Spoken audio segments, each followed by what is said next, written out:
All right, a few other data structures, if you will, toward an end of a sort of computer science holy grail. So log n is repeatedly a really good place to end up. We started in week 0 when we got log n. We lost it earlier today by introducing linked lists, but we just got it back, albeit at the price of spending more space. But the holy grail, so to speak, when it comes to algorithms would not be big O of n, certainly. Definitely not n squared, like our bubble sorts and selection sorts. And not even big O of log n. What's better than all of those? It's big O of 1, constant time, right? That's the holy grail, because if we could store huge amounts of data but find it instantly in 1 step, or 2 steps, or heck, even 10 or 20 steps, but independent of the size of the data structure, that's pretty powerful. I mean, that's the secret sauce of the Googles and the Twitters of the world, trying to get back results really, really fast. Well, it turns out another abstract data type or abstract data structure might be something called a dictionary, just like the Merriam-Webster or Oxford English dictionaries that you might know, which associate, say, words with definitions. Well, you can think of a dictionary really abstractly as this, like 2 columns, maybe on a spreadsheet of sorts, where the left column represents something and the right column represents something else, like the word is on the left and its definition is on the right. And that's almost literally what a dictionary is on paper. You've got all the words and all the definitions right next to it. But more generally, in computing, a dictionary really just has not words and definitions per se, but key value pairs. This is a term of art, and we're going to see this again and again, especially as we transition to web programming, keys and values. Key is what you use to look for something. The value is what you find ultimately via that key. So that's the generic term there. We've seen key value pairs really in the past. In week 0, we talked about your contacts in your iPhone or Android phone being an app that has a whole bunch of contacts, presumably alphabetized by first name or last name or the like. Well, one of those contact cards ultimately has someone's number, for instance, like John Harvard in this case. So in that type of application, the keys is the name, like John Harvard, that you use to find information. And the value is the number that you find there. Or if there's more information, like where he lives and email address and the like, the whole contact card could be the value thereof. The key is what you use to look up John Harvard. Now, back in week 0, and rather, the corresponding table then, if we draw this in 2 columns, wouldn't be word and definition or key value generically. It would be name and number, for instance. So we're just slapping some new terminology on this old contacts problem. Well, this is the picture we drew way back in week 0, whereby I claimed that log of n was really, really good. And indeed it was, and has been since. But the holy grail would indeed be something more like this, in this dashed green line, constant time. And maybe not literally 1 step, but a fixed number of steps that even as the problem gets huge and you go way, way out on the right of the x-axis, the problem does not depend on the time to solve the problem does not depend at all on the size of the problem itself. You can have 1,000 contacts or 100,000 contacts. Constant time means it takes the same number of steps no matter what. Well, how can we get to that point? Well, there's a couple of final building blocks today. And there's one called hashing. And this is something that will recur a few times. But for now, hashing is all about taking as input some value and outputting a simpler version thereof. So for instance, here's a gratuitously large deck of cards, which are all the more visible as a result. And in a deck of cards, typically you've got like, what, 52 cards, plus maybe the jokers and whatnot. And each of those cards has a number of sorts and a suit on it. And here are literally 4 buckets on the stage. And how might I go about sorting these cards? Not just by number, but also by suit. Well, you could certainly like spread them all out and sort of make a mess of things and just kind of reason your way through it and get everything in order according to suit and ordered by number. But most of us, even if you don't have 4 buckets at home, probably are going to do something a little more intuitive, feels like an optimization, where if I find like the 9 of hearts, I'm going to put that into the hearts bucket. The king of spades, I'm going to put that into the spades bucket. The jack of diamonds over here. And I'll do this with the queen of diamonds and the ace of clubs here and the 3 here and the 10 here. And even though it's still going to be 52 steps, why am I, and maybe at home, like why would you perhaps do this step first? What's the value of bucketizing the values in this way? And that actually is kind of a term of art. What's the value of doing this first before you sift through and try to sort the numbers? Yeah?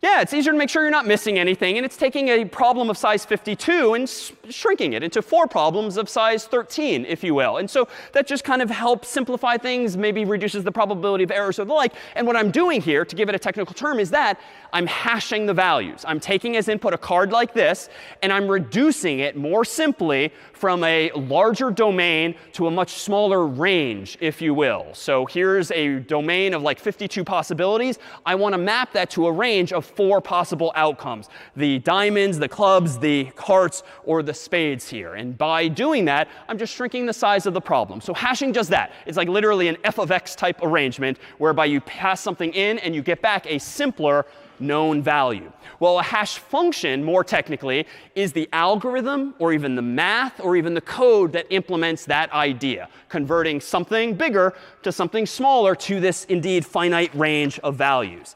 And it turns out that hash tables are a wonderful application of arrays and linked lists to try to leverage the best of both worlds. The goal being theoretically to achieve that holy grail of constant time. And that's going to be a bit of an overstatement because you're not always going to achieve it exactly, but at least we can get a little closer there too. So with hash tables, you have something that looks like this. This is just an array. This is an artist's rendition of drawing it vertically instead of horizontally, but that's just a detail graphically. And this array, for instance, maybe is of size 26. And where am I going with this? Well, how does Apple, how does Google store your contacts alphabetically in your phone and search for things quickly?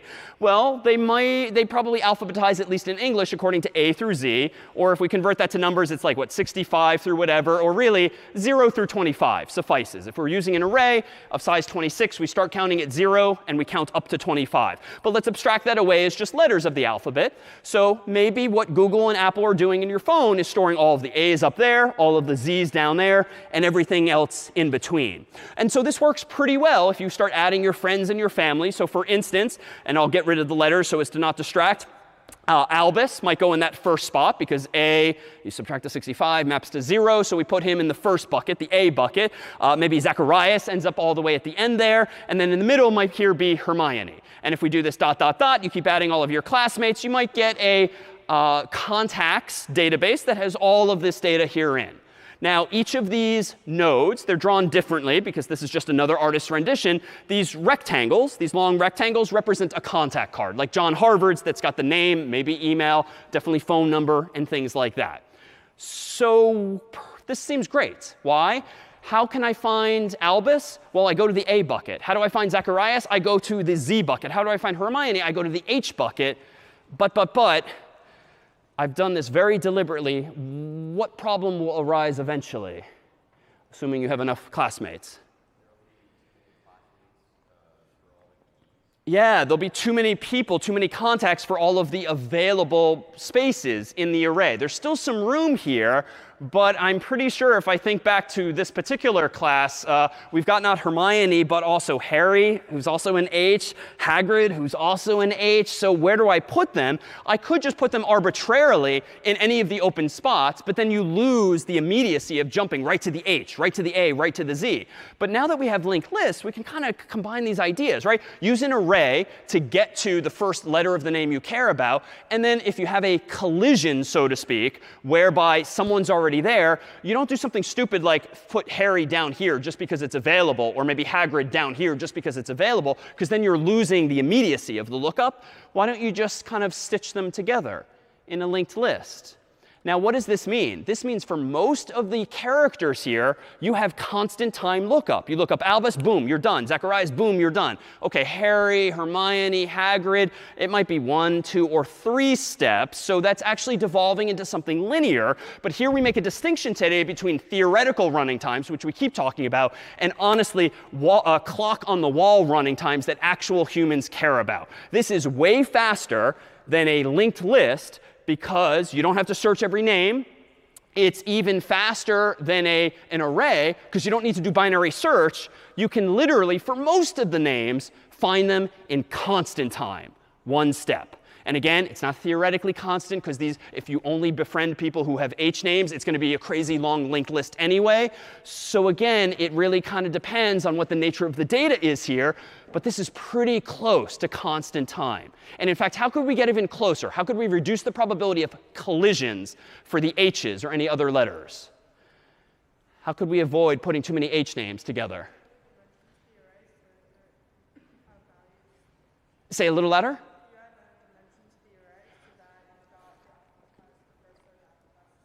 OK, yeah, so we could add another dimension, if you will, but let's not add a third dimension per se. But let's indeed look at not just the first letter of everyone's name, but the first and the second. And in fact, let's see if that gets us a little further along. So let me go ahead and propose, if you go through the whole Harry Potter universe, there's actually a lot of collisions if we keep going.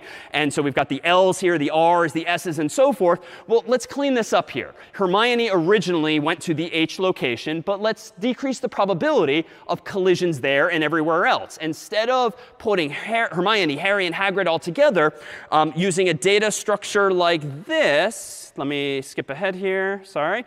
Let's go ahead and do this instead. Instead of labeling these buckets A through Z, let's just give ourselves more buckets. So in fact, this might be H. Well, instead of H, maybe this should be HA. And then this should be HB, HC, HD, HE, HF. Now, some of those are a little nonsensical because I can't think of names that match most of those. But it's deterministic. At least we know the bucket will be there, which is important even if it's empty. And now we can put Hermione here. We can put Harry here. But uh-oh, we didn't do this perfectly well. Hagrid still collides. So let me come back to you. How can we reduce the probability of Harry and Hagrid colliding? Yeah, so we could look at the third letter. OK, so let me try that. Instead of HA, let's look at HAA, HAB, HAC, dot, dot, dot, HAQ, dot, dot, dot, HEQ, HER, HES, and so forth. And now I think those names, and probably all of the others we saw, are now much more cleanly distributed. There's much lower probability of collisions unless two people have like almost the same names, or one is like a prefix of the other.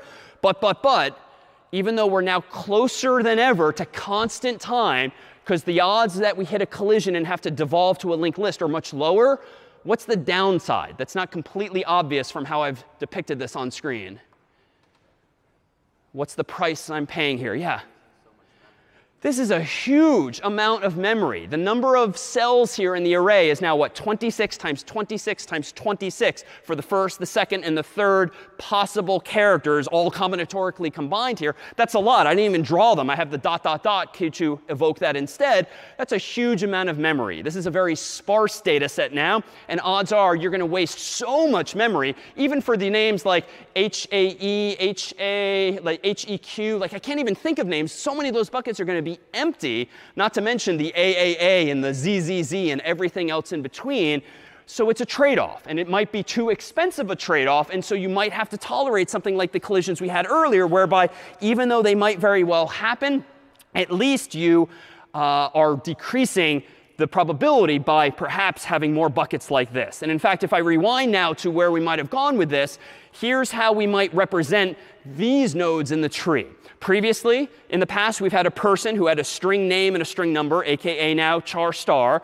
And so here now might be how, in this hash table, we represent someone's name and number, as well as a pointer to the next element in the list. Let me rewind just to the picture here. We keep drawing different shapes because, again, these are abstractions. Who really cares if they're to scale now? We've got enough room for the person's name. Not pictured on the screen is Hermione's number, but that's somewhere in this rectangle. But yes, pictured here in this little square is a pointer to the next node in the list. So by storing name and number, maybe her address, maybe her mailing address, whatever, in addition to a pointer, allows each of these nodes to be connectable, just like the nodes in a linked list. But where they're starting is in an array. So the array gets us like 1/26, or gets us narrows the problem from size 26 to 1, gets us to the linked list in question. Hopefully it's a single person, or perhaps it has more than that. Meanwhile, what is the hash table itself? The hash table, the whole thing, is literally just an array. I've hard-coded the simplest version of size 26.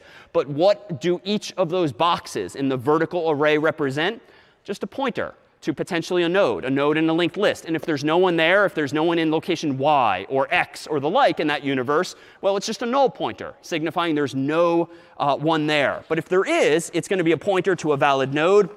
from which we can get to any of the others as well. And that so-called hash function, just like the one I did with the greeting cards, well, it's just a black box, if you will, but implemented somewhere in code, like in C. And so if you pass in albus, what is the hash value of albus? Well, in the first version of the story with 26 buckets, it should be a 0. If you pass in Zacharias, it should be 25. And so just as my cards were being hashed to one of 1, 2, 3, 4 values, now these names are being hashed to one of 26 possibilities, or 26 times 26, or 26 to the third power if you have more and more granularity than that. Questions on this implementation now of this idea of a hash table?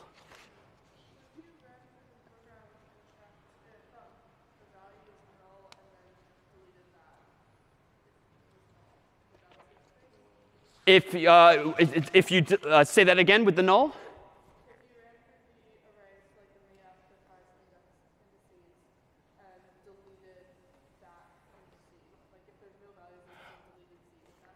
Oh, well, good question. So if there's so much sparseness, there's all of these empty cells in the array, couldn't you just go in and free them or delete them or just kind of shrink the array and not have AAA and AAB and AAC only have the prefixes, 2 or 3 characters that you need? You absolutely could do that. But now what you lose is the arithmetic benefit of being able to map each letter to a number. If you start freeing up unused space, you don't know that Zacharias is necessarily at location 25. Albus is still going to be at location 0, but if you've deleted some of the elements in the middle, Zacharias could be at 24 if you've deleted one, 23 if you've deleted another. And so you don't have that arithmetic immediacy that you need in order to index into the array with constant time. And the same is going to be true if it's 2 letters or 3 letters. You need to be able to trust that you can do some quick math and jump to the right index in constant time. And that's, again, the appeal of these arrays. So when it comes to the running time of a hash table, inserting values into it, searching for values therein, at the end of the day, it technically is big O of n. Because in the craziest case, you might have a huge, fancy hash table, but everyone in the universe has a name starting with H. And then it just evolves into a really long linked list, just like a binary search tree could do the same. But if you choose a smarter hash function, maybe you mitigate that and you don't rely only on the first letter, but on the second or the third as well, or some other combination of that input, and make your hash function smarter. Odds are, if you get a good hash function, you want to get it to be more of like order of n divided by k, where k means constant mathematically, and so k is the number of buckets. So ideally, you want like a uniform distribution. You want like this many people here, this many people here. You don't want there to be some or no people. You want a uniform statistical distribution. And maybe you get that from human names, maybe you don't, but that's kind of the challenge of a hash function. Of course, big O of n over k is not a thing, because we always throw away constants like k, so it's still big O of n. But again, the distinction today is that, OK, yes, academically, you learned in CS50 that, sure, it's big O of n. But my God, it's 26 times faster if you do the hash function well and you spread everyone out over the hash table. And that's the appeal of these kinds of structures.